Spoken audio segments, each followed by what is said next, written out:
কালকে প্রক্লেমেশনটা এই জাতির জন্য আগামীকালকে বড় আনন্দ বয়ে আনবে, তাদেরকে নতুন স্বপ্ন দেখাবে।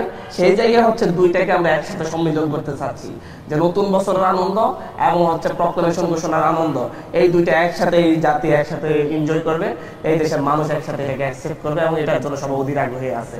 এবং বিষয়টা হচ্ছে দিনের বেলায় আমরা আমাদের প্রোগ্রামটা করব, সন্ধ্যার পর থেকে হচ্ছে 31 ডিসেম্বর 31 নাইট হিসেবে যে প্রোগ্রামটা আছে সেই প্রোগ্রামটা চলবে হচ্ছে মহানগরে। সেখানে নিরাপত্তা ওনারা বিধান করবে, দুইটার ক্ষেত্রে ওনারা কেমন সমন্বয় করবে সেটা নিয়ে আমাদের আলোচনা হয়েছে। আমাদের প্রোগ্রাম কেন্দ্রে ওনারা ওখানে 500 আইন শৃঙ্খলা বাহিনীর 500 সদস্যকে মোতায়েন করবেন এবং হচ্ছে পাশাপাশি এখান থেকে আমরা মোটামুটি বলেছি যে হচ্ছে 7টার মধ্যে আমরা চেষ্টা করবো যে হচ্ছে আমাদের ফিল্ডটা খালি করে দেওয়ার জন্য 5:30টার মধ্যে আমরা হচ্ছে আমাদের প্রোগ্রাম শেষ করবো। আপনাদের এমনিতে প্ল্যান আপনাদের প্ল্যানগুলো দেখেন হচ্ছে মানুষ স্বতঃস্ফূর্তভাবে কত মানুষ আসবে আমরা সেটা নির্ধারণ করে বলতে পারছি না। মানুষ স্বতঃস্ফূর্তভাবে আসতেছে, কে কোথা থেকে কিভাবে আসবে কালকের মাঠেই দেখা যাবে। আমরা আশা করি এটা হচ্ছে 1.5 থেকে 2.5 লাখ মানুষ হতে পারে, যেভাবে আমরা সাড়া পাচ্ছি বিভিন্ন জায়গা থেকে আমাদের সাথে যোগাযোগ করা হচ্ছে। আমরা আশা করছি 1.5 থেকে 2.5 লাখ মানুষ কালকে শহীদ মিনারে জড়ো হবে। এই ব্যাপারটা হচ্ছে 3রা আগস্টের মতো এক দফার এক্সটেন্ডেড ভার্সন আগামীকাল হতে যাচ্ছে। আমরা যে এক দফার ঘোষণা শহীদ মিনার থেকে দিয়েছি, সে এক দফার পরে আমরা সেই এক দফার পরে যে ফ্যাসিস্টের পতন হয়েছে সেই ফ্যাসিস্টের পতনের পরে নতুন প্রক্লেমেশন দিয়ে সেটাকে আমরা জাতির কাছে ডকুমেন্টেড করে তুলতে চাচ্ছি। সেই 3রা আগস্ট যে মানুষগুলো সেখানে এসেছিল তারাই আগামীকালকে আসবে।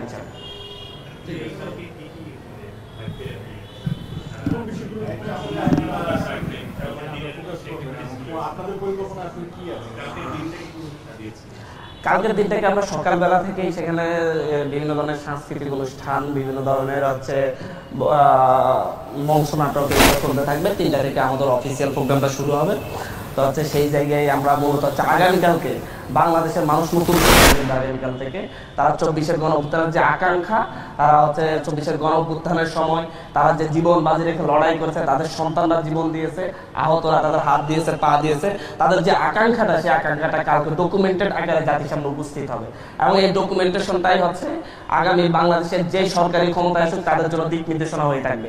তাদেরকে আমরা একটা সীমারেখা দিয়ে দিতে চাচ্ছি, যে সীমারেখাটা 24-এর গণঅভ্যুত্থানের মধ্য দিয়ে শহীদদের রক্তের বিনিময়ে, আহতদের তাদের অঙ্গের বিনিময়ে আমরা একটা সীমারেখা দিয়ে যাচ্ছি। এই সীমারেখার বাইরে যেন কেউ যেতে সাহস না করে, যেটা হচ্ছে 72-এর পর থেকে বাংলাদেশ স্বাধীন, বাংলাদেশের 54 বছরের সকলেই সীমা অতিক্রম করেছে।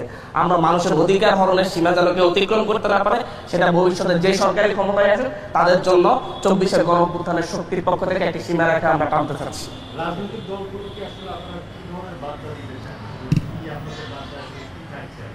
আপনার হচ্ছে রাজনৈতিক দলগুলো আমাদের বাইরের না, তারা এদেশের জনগণ, এদেশের মানুষ।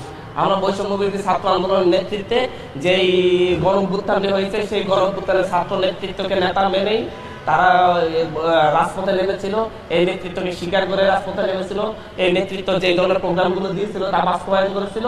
আমরা সেই জায়গা থেকে হচ্ছে আমরা মনে করি এই দেশের সাধারণ মানুষ হিসেবে আমরা সবাইকে গ্রহণ করতে চাচ্ছি। এই দেশের সাধারণ মানুষ কি চাচ্ছে সেটাই হচ্ছে রাজনৈতিক দলগুলো চাই বলে আমরা মনে করি। এদের সাধারণ মানুষ চাচ্ছে হচ্ছে নতুন রাজনৈতিক বন্দোবস্ত, নতুন বাংলাদেশ বিনিয়োগ হোক, আগের মতো বস্তা পচা রাজনীতি যেন এই দেশে না চলে। সে বস্তা পচা রাজনীতির অবসান ঘটিয়ে আগামী 1 জানুয়ারি থেকে নতুন রাজনীতির উদ্ভব হবে এবং সেই রাজনীতিটা কিসের উপর ভিত্তি করা হবে